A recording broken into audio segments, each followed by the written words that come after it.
태블릿 PC, 손자의 태블릿 PC를 압수했다 안 했다 공방까지 일고 있습니다. 앞서 윤건영 의원이 문제 제기했던 대목인데 함께 보시죠. 윤건영 의원, 검찰이 문 전 대통령 초등학교 손자 태블릿까지 압수해갔다. 아직까지 안 돌려준다. 전주지검은 교육용 태블릿 압수한 적 없다. 압수한 태블릿은 다혜 씨의 이메일 등이 저장돼 있어 사건 관련성이 인정된 것이다. 딴 태블릿이다. 라고 반박하고 있습니다. 사실 오신환 의원님, 네. 아예 태블릿까지 뺏어갔다 아니다라는 것은 이 사건의 본질과는 상관없는 거예요. 그러니까 윤건영 의원은 손자 태블릿까지 뺏어갈 정도로 굉장히 검찰이 과도하게 수사했다라는 부분을 강조하기 위해서 저런 얘기를 한 건데 막상 전주지검에서는 손자 태블릿 가져간 적 없다, 딴 태블릿이다라고 또 반박하고 있습니다. 어떻게 보십니까?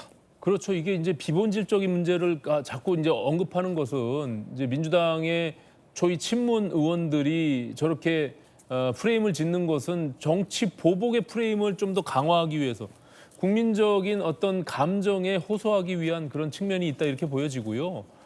사실상 지금 두 가지 쟁점이 있는 겁니다. 일단 그러니까 문재인 대통령의 딸 사위가 타이 이스타젯에 특혜 채용이 된 부분들과 그리고 결국에는 이것이 문재인 대통령의 대가성이 입증돼서 문재인 전 대통령이 뇌물죄가 성립되느냐 이 두 가지 측면이 있는데 앞단에 일단 타이 이스타젯에 특혜 채용이 된 것에 대해서는 대부분 뭐 증거나 여러 가지 지금까지의 수사 내용으로 봐서는 인정을 하는 것 같아요.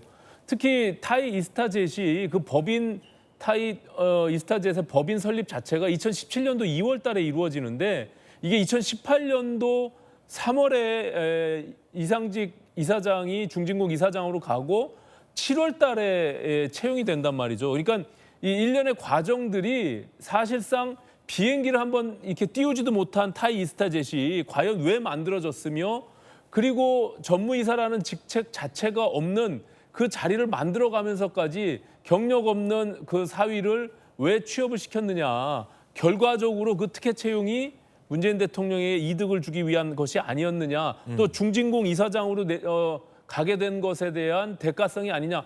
이런 것으로 이것이 이루어져 있기 때문에 제가 봐서는 검찰의 입장에서는 상당히 증거 확보와 또 논리적 합리성들을 지금 갖추고 있는 것으로 보여지고요.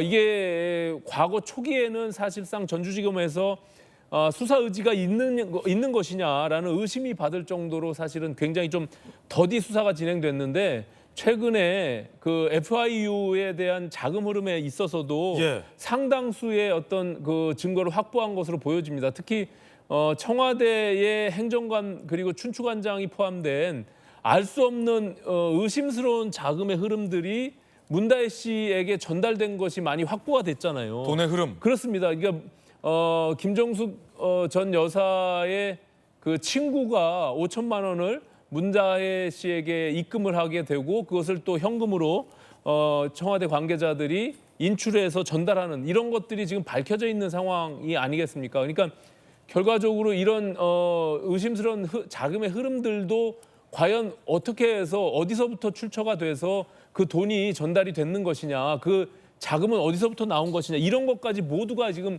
수사가 한꺼번에 이루어지고 있기 때문에 제가 봐서는 문재인 전 대통령의 뇌물죄 성립에 대한 부분들이 결과적으로 대가성으로 입증이 되면 결과적으로 이 범죄 혐의에 대한 처벌은 불가피한 측면이 있지 않는가 좀 그렇게 보여집니다. 예, 다양한 의견들 전해드리겠습니다. 일단 수사 결과 좀 지켜봐야 될 것 같습니다.